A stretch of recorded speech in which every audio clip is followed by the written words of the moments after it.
In today's video, I'm going to talk about the most popular interior design trends that look tacky if done incorrectly and how to actually design them properly in your space. There are so many great interior design trends out there that can look really great in your space, but they can also look really bad. This is my list of really popular ones right now that you may not even think look tacky, but they will because they're not done well. Thank you to Article for sponsoring today's video. Pass-throughs are really hot right now. I think they are undeniably beautiful. That being said, they aren't anything new. These have been a design that had been reoccurring through the ages, but they're becoming really popular as of late. If you are doing a detailed pass-through, whether it be with molding, a detail, stainless steel, or even a marble, this detail requires enough space to actually experience it. If you're living in a small condo and you're putting a pass-through through one area to the next, from maybe the living room to a bedroom, yes, it looks beautiful in the moment, but you don't have that level of repetition in the space to make it actually feel as grand as it needs to be. You need the right scale and proportion of one of these details to be experienced from far away and not close up. A key factor in this design is to also have it feel cohesive with your space. I've seen a lot of people including this pass-through design in a stone for offcuts that they've done for their kitchen, and they're using it in another part of their house that doesn't have that same visual connection to each other. You want to think about that sense of balance and repetition of an item that repeats itself in the same space or in that same visual line of view for you to actually appreciate it. Keep in mind, every timeless aspect in a home has always started out as a trend. So many of these elements can actually contribute to the timelessness of your house if they're done correctly. If you are incorporating a marble pass-through, I want you to think about a stable design of actually having it as a linear design. I know it's really trendy to have those curves incorporated into your space, but if you just have one random curve, it's not going to look good and it's not going to stand the test of time. Another detail that you need to consider with these pass-throughs is actually have it pass through the entire space on both sides. The ideal situation for having one of these marble pass-throughs is the feeling you get from passing through space to space. If you're walking through and you have it hollow as it's just drywall in between, it loses its grand aspect and once again comes off a lot more kitschy than you want it to be. So this next one is being coined the Landlord Special, and it can be the Landlord Special if you're not doing it correctly, and this is called color drenching. I know when you think of color drenching, it actually covers everything in paint. Now, you're not actually covering everything in paint because then you literally get the Landlord Special of painting over flies and outlets. This is not the look that we want. The purpose of color drenching is to actually expand your space. So when you actually do a color drench, you're painting the ceiling, you're painting the trim, you're painting the walls. You're not having any color that breaks up that visual line from top to bottom and side to side. For example, if you're going to completely color drench a space, it's going to give you that really cozy, cocooning view that's going to allow you to feel really inviting and really cozy. Another key element of this design is to also create a sense of depth in the room itself. If you are painting everything a matte paint, it is going to come off very flat. So you need to consider the other elements in your space that give it that sense of contrast. What colors are in the foreground? What colors are in the background? What items are in the space that allow that visual connection for your eye to actually travel through the space and land on the actual wall itself? Without any dimension, it's not going to give you that expansive look, and you're left with a space feeling really tacky looking because you just color washed everything. And the tackiest trend of them all is not having a headboard. I'm going to show you the perfect example why a headboard is not only a statement, but also a timeless piece in any bedroom. As you can see before, my bedroom without a headboard is very plain. There's nothing in the room that's creating a stable standpoint itself. I don't have anything on the walls, so it really requires something or a piece that really ties the entire space together. I got the Rolf Queen headboard in green velvet from Article, and it is the perfect example of how you completely transform a space with just a headboard. I know there's a multitude of different options out there. I personally like using a fabric finish for a headboard because there's two great things about it. One, you're getting that sound transference, so if you are making any sounds in the bedroom,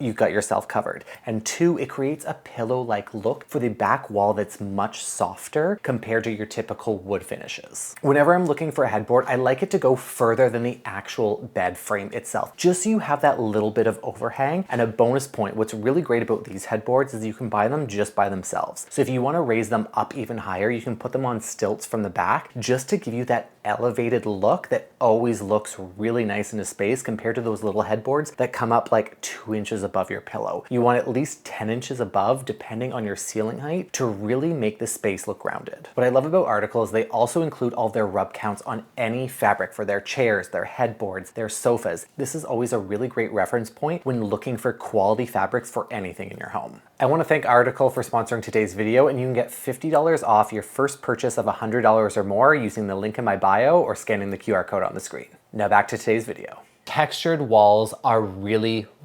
popular right now. We have the Venetian plaster, we have the micro cement, we have the lime wash, and we have the Roman clay. There are so many different variations that can look extremely off-putting if you're not doing them well. We all remember these sponge walls from the 80s and the 90s. It literally looks like you just ran out of paint, and this is borderline exactly what those textured walls are giving. There's a few rules I'm going to share with you to consider textured walls before even applying them to your space. First is going to be the style of your home and your preferred interior design style. If I see another shiplap home that puts micro cement in the bathroom to give it that minimal look, there is no connection between the two and it looks like absolute garbage. These styles have a lot of classical appeal and they need the room to actually be appreciated. If you're doing a lime wash as an accent wall, it's going to look tacky. If you're doing Roman clay or micro cement on a feature wall itself, it's going to look tacky. I want you to really envelop the space because that's the purpose of this design. You want that to feel like it's expansive, but also experience it from more than just one layer. These wall finishes allow for an extra level of dimension and texture that you typically would not get from just paint. And that being said, it takes a lot of consideration of all the other elements in the space to make sure it feels cohesive, as well as the design style. Japandi, boho, these are really great design styles if you want to incorporate that really minimalistic flair of micro cement. But once again, if you're including them in a super modern home, it's not going to have that same appeal. I'm going to leave it on this point for textured walls, that this needs to be done by a professional if you are considering adding this into your home. I have seen far too many DIY videos of people absolutely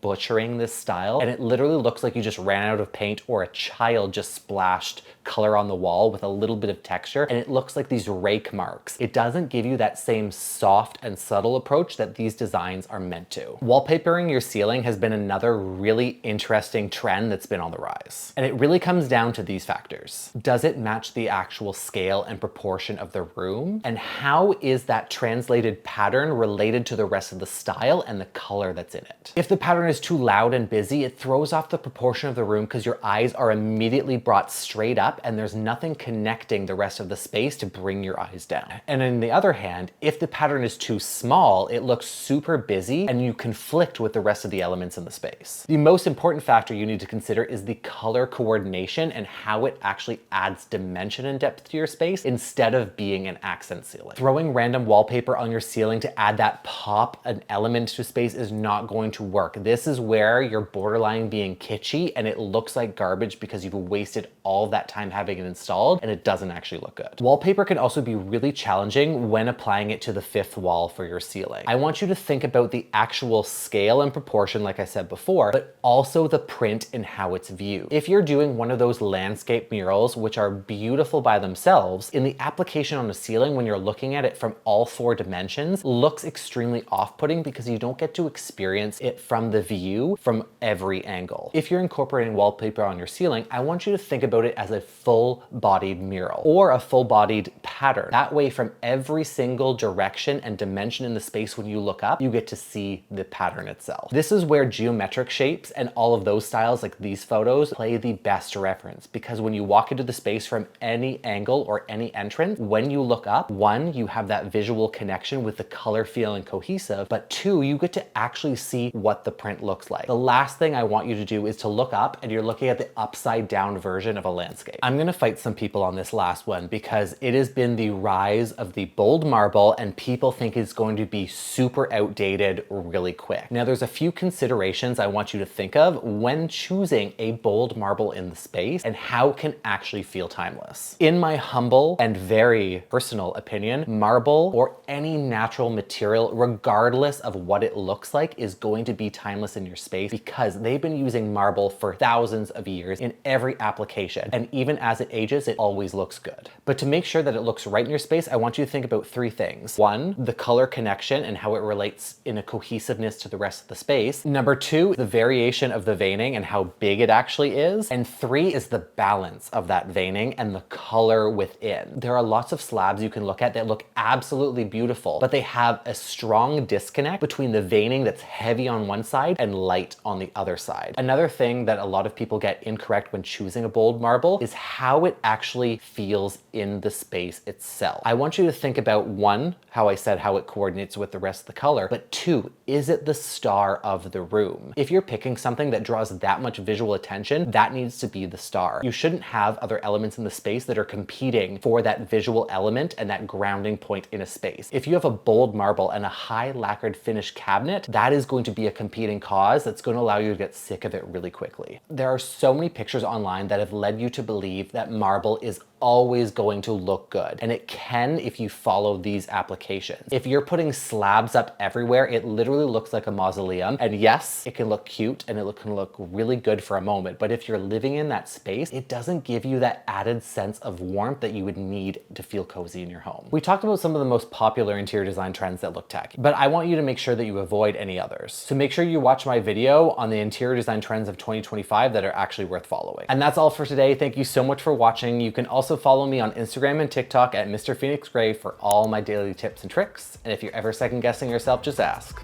what would Design Daddy do? Watch my next video.